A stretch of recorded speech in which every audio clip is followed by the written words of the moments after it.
എല്ലാ വിദ്യാർത്ഥികൾക്കും പുതിയൊരു വീഡിയോയിലേക്ക് സ്വാഗതം. ഈ വർഷത്തെ MG യൂണിവേഴ്സിറ്റി ഡിഗ്രി കോഴ്സുകളിലേക്കുള്ള സെക്കൻഡ് അലോട്ട്മെൻറ്റ് ലഭിച്ച വിദ്യാർത്ഥികൾക്കുള്ള അഡ്മിഷൻ നാളെ അവസാനിക്കും.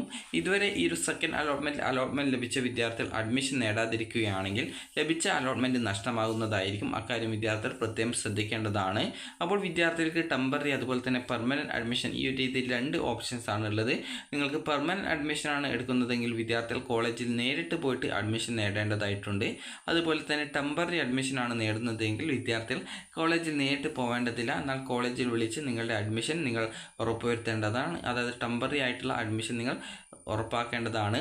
അപ്പോൾ വിദ്യാർത്ഥികൾ ഓൾറെഡി നിങ്ങൾ അഡ്മിഷൻ നേടാത്ത വിദ്യാർത്ഥികൾ ആണെങ്കിൽ ലോഗിൻ ചെയ്ത് നിങ്ങൾ അതായത് നിങ്ങളുടെ ഫീ പേയ്മെൻറ്റ് ചെയ്യുകയും അതിനുശേഷം അതായത് ജനറൽ കാറ്റഗറിക്ക് 1418 SC/ST വിദ്യാർത്ഥികൾക്ക് 50 രൂപയുമാണ് ഫീസ് വരിക.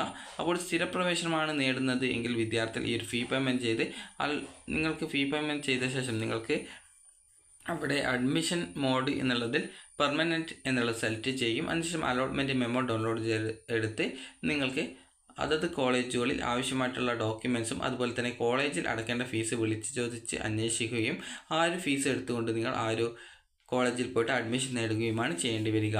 അതുപോലെ തന്നെ ടെമ്പററി അഡ്മിഷനാണ് നേടുന്നതെങ്കിൽ വിദ്യാർത്ഥികൾക്ക് അഡ്മിഷൻ മോഡ് എന്നുള്ളതിൽ അതായത് ലോഗിൻ ചെയ്ത് ഫീ പേയ്മെൻ്റ് ഒക്കെ ചെയ്ത ശേഷമുള്ള അഡ്മിഷൻ മോഡ് എന്നുള്ളതിൽ ടെമ്പററി എന്നുള്ളത് സെലക്ട് ചെയ്യുകയും അതിനുശേഷം വിദ്യാർത്ഥികൾ കോളേജിൽ കോൺടാക്റ്റ് ചെയ്ത് നിങ്ങൾക്ക് നിങ്ങളുടെ ടെമ്പററി അഡ്മിഷൻ നിങ്ങൾക്ക് ഉറപ്പാക്കാവുന്നതാണ്. അതുപോലെ തന്നെ കോളേജിൽ വിളിച്ച് കോളേജ് വെരിഫൈ ചെയ്താലാണ് നിങ്ങളുടെ അഡ്മിഷൻ ടെമ്പററി ആയിട്ട് നിലനിർത്തുക. അതുപോലെ തന്നെ വിദ്യാർത്ഥികൾ ഓൾറെഡി ഫസ്റ്റ് അലോട്ട്മെൻറ്റിൽ ടെമ്പററി അഡ്മിഷൻ നേടിയിട്ടുള്ള വിദ്യാർത്ഥികൾക്ക് നിലവിൽ ഇപ്പോൾ പെർമനൻറ്റ് അഡ്മിഷൻ നേടണം എന്നുണ്ടെങ്കിൽ ലോഗിൻ ചെയ്ത ശേഷം വിദ്യാർത്ഥികൾക്ക് നിങ്ങളുടെ പ്രൊഫൈലിലെ അഡ്മിഷൻ മോഡ് എന്നുള്ളത് ടെമ്പററി എന്നുള്ളതിന് പകരം പെർമനൻറ്റ് എന്നുള്ളത് സെലക്ട് ചെയ്യും. അലോട്ട്മെൻറ്റ് മെമ്മോ ഡൗൺലോഡ് ചെയ്തെടുത്ത് അലോട്ട്മെൻറ്റ് ലഭിച്ച കോളേജിൽ കോൺടാക്റ്റ് ചെയ്ത് ആവശ്യമായിട്ടുള്ള ഫീസ് എത്രയാണോ ഫീസും കറക്റ്റായിട്ട് മനസ്സിലാക്കി ആവശ്യമുള്ള ഡോക്യുമെൻറ്റ്സും എടുത്തുകൊണ്ട് വിദ്യാർത്ഥികൾക്ക് അലോട്ട്മെൻറ്റ് ലഭിച്ച കോളേജിൽ ജോയിൻ ചെയ്യാവുന്നതാണ്. അപ്പോൾ നാളെ വൈകുന്നേരം 4 മണി വരെ മാത്രമാണ് വിദ്യാർത്ഥികൾക്ക് കോളേജിൽ ജോയിൻ ചെയ്യാൻ സാധിക്കുക. നിങ്ങൾ സ്ഥിരപ്രവേശനമായാലും അല്ലെങ്കിൽ ടെമ്പററി അഡ്മിഷൻ എടുത്ത വിദ്യാർത്ഥികൾ ആയിരുന്നാലും നിങ്ങൾക്ക് ലോഗിൻ ചെയ്തുകൊണ്ട് കൺഫർമേഷൻ സ്ലിപ്പ് ഡൗൺലോഡ് ചെയ്തെടുക്കേണ്ടതാണ്. പെർമനൻറ്റ് അഡ്മിഷൻ നേടുന്ന വിദ്യാർത്ഥികൾ കോളേജിൽ നിന്നും കൺഫർമേഷൻ സ്ലിപ്പ് വാങ്ങിക്കേണ്ടതാണ്.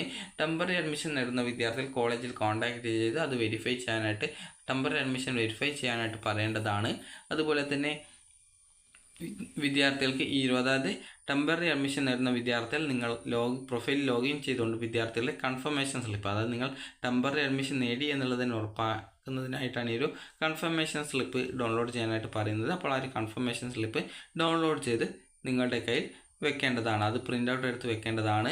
അതുപോലെ തന്നെ വിദ്യാർത്ഥികൾക്ക് അലോട്ട്മെൻറ്റ് ലഭിച്ച ശേഷം ജൂൺ 25 വൈകുന്നേരം 4 മുമ്പായിട്ട് കോളേജുമായി ബന്ധപ്പെട്ട് പ്രവേശനം പൂർത്തീകരിക്കാത്തവരുടെ അലോട്ട്മെൻറ്റ് റദ്ദാക്കപ്പെടുന്നതായിരിക്കും. അതുപോലെ തന്നെ വിദ്യാർത്ഥികൾക്ക് നിങ്ങൾ സ്ഥിരപ്രവേശനമാണ് നേടുന്നതെങ്കിൽ 25-ാം തീയതി വൈകുന്നേരം 4 മണിക്ക് മുമ്പായിട്ട് അഡ്മിഷൻ നേടാനായിട്ട് ശ്രദ്ധിക്കേണ്ടതാണ്. അങ്ങനെ നേടിയിട്ടില്ലെങ്കിൽ ലഭിച്ച അലോട്ട്മെൻറ്റ് നഷ്ടപ്പെടുന്നതായിരിക്കും. അക്കാര്യം വിദ്യാർത്ഥികൾ പ്രത്യേകം ശ്രദ്ധിക്കേണ്ടതാണ്. അതുപോലെ തന്നെ നിങ്ങളുടെ അഡ്മിഷനായിട്ട് പോകുന്ന സമയത്ത് നിങ്ങൾക്ക് ഓൺലൈനായിട്ട് ലഭിക്കുന്ന അലോട്ട്മെൻറ്റ് മെമ്മോയാണ് വേണ്ടത്. അതുപോലെ തന്നെ വിദ്യാർത്ഥികളുടെ ഡേറ്റ് ഓഫ് ബർത്ത് തെളിയിക്കുന്ന ആവശ്യമായിട്ടുള്ള ഡോക്യുമെൻറ്റ് അതായത് ഡേറ്റ് ഓഫ് ബർത്ത് തെളിയിക്കുന്ന ആവശ്യമായിട്ടുള്ള സർട്ടിഫിക്കറ്റ്, അതുപോലെ തന്നെ TC, സ്വഭാവ സർട്ടിഫിക്കറ്റ്, മാർക്ക് ലിസ്റ്റ് അതായത് നിങ്ങൾക്ക് +2 അല്ലെങ്കിൽ ഇക്വലൻസ് എക്സാമിനേഷൻ്റെ മാർക്ക് ലിസ്റ്റ്. അപ്പോൾ അത് ഒറിജിനൽ തന്നെ നിർബന്ധമൊന്നുമില്ല, അതിൻ്റെ പ്രിൻ്റ് ഔട്ട് ആയാലും മതി.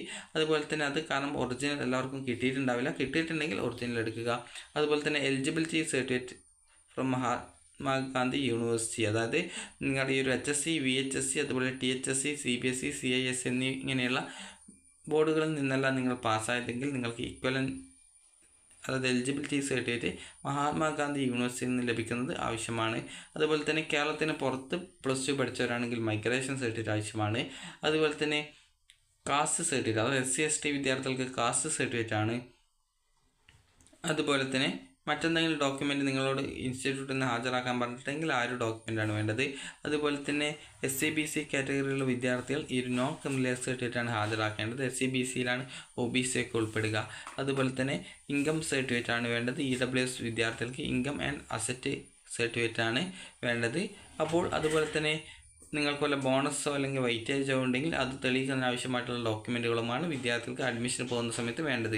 അതുപോലെ തന്നെ അഡ്മിഷന് പോകുന്ന സമയത്ത് നിങ്ങളുടെ ഡോക്യുമെൻറ്റ്സൊക്കെ വാലിഡിറ്റി കഴിഞ്ഞതാണോ അല്ലയോ എന്നുള്ള കാര്യം ശ്രദ്ധിക്കുക. അഥവാ വാലിഡിറ്റി കഴിഞ്ഞതാണെങ്കിൽ വിദ്യാർത്ഥികൾ ആ ഒരു ഡോക്യുമെൻറ്റ്, അതായത് നിങ്ങൾക്ക് പുതിയത് കിട്ടുന്നതിന് മുമ്പായിട്ട് പോയിട്ട് അഡ്മിഷൻ നേടുക. കാരണം അഡ്മിഷൻ റദ്ദായി പോകും നാളെ. അപ്പോൾ അതുകൊണ്ട് തന്നെ അതിനുശേഷം അഡ്മിഷൻ നേടിയ ശേഷം പിന്നീട് ആ ഒരു ഡോക്യുമെൻറ്റ് നൽകിയാൽ മതിയാകും. അപ്പോൾ വിദ്യാർത്ഥികൾക്ക് ഈ ഒരു വീഡിയോ ഉപകാരപ്രദമായിട്ടുണ്ടെങ്കിൽ ലൈക്ക് ചെയ്യുക, ഷെയർ ചെയ്യുക. Thank you for watching.